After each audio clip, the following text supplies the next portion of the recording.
I'm going to show you how to build a conceptual understanding using manipulatives, pictures, and equations of multiplication of fractions in 5th grade.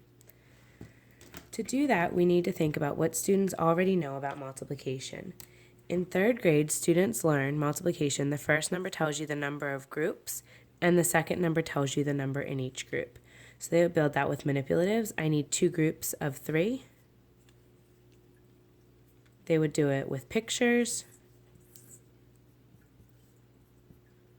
And then they would do repeated addition to see 2 times 3 equals 6. In 4th grade, students learn multiplicative comparison, which seems like a small change in language to us but can be confusing for students. So they learn it's 2 times as much as 3. In a story problem, Daniel has 3 apples. Sarah has 2 times as much as Daniel. So Daniel's apples are only used to help us understand how much Sarah has. She has 3 2 times, or 2 times as much as Daniel. So our answer is still going to show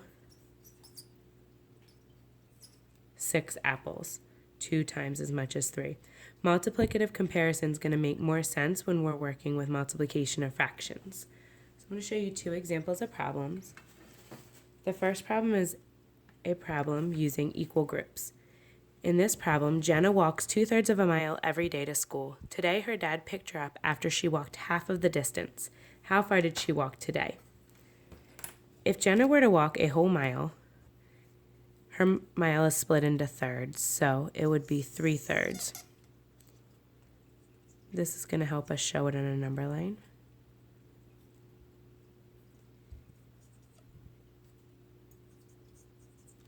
But she doesn't walk a whole mile. She only walks 2/3 of the mile each day.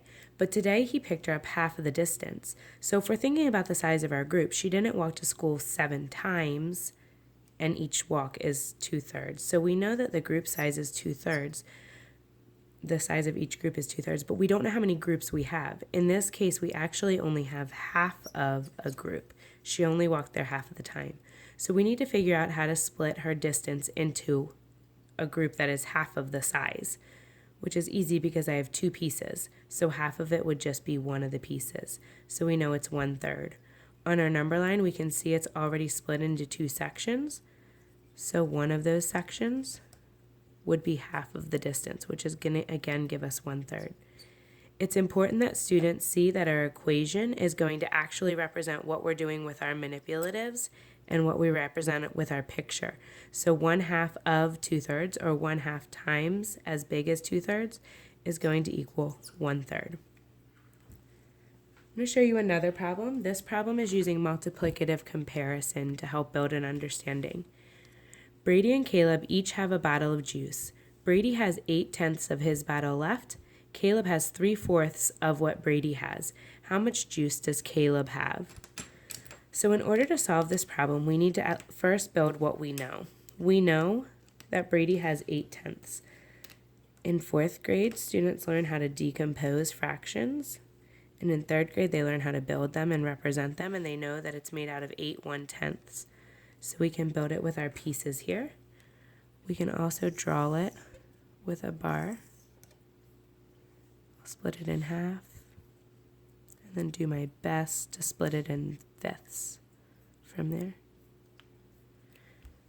He doesn't have these 2. He only has 8/10, but we actually don't need to think about what Brady has. We just need to use it to figure out what Caleb has. A lot of times students will then want to build Caleb's juice using 4th pieces and show that he has 3/4 because they're just pulling out the numbers. But when we think about the problem, he has 3/4 of what Brady has. He doesn't have 3/4 of his bottle, so we can't use those pieces. We need to take this and we need to find out what is 3/4 times as much as 8/10. So I need to first split this into fourths, which is what I learn in 4th grade when I'm thinking about, or 3rd grade when I'm learning about fractions, that fourths means 4 equal pieces. So I've now split it into fourths, but I don't have 1/4 like I did in the earlier problem. Now I have 3/4, so I need to take 3 of those pieces. If I was doing this with my picture, I would label it 1, 2, 3, 4. And he has the first 3 of each section, which is going to give us 6/10, which is the same thing we see there.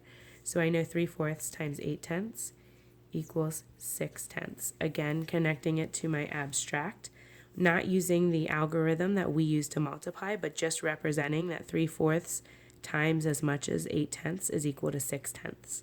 That's how you can build a conceptual understanding of multiplication of fractions in 5th grade using fraction pieces, pictures, and equations.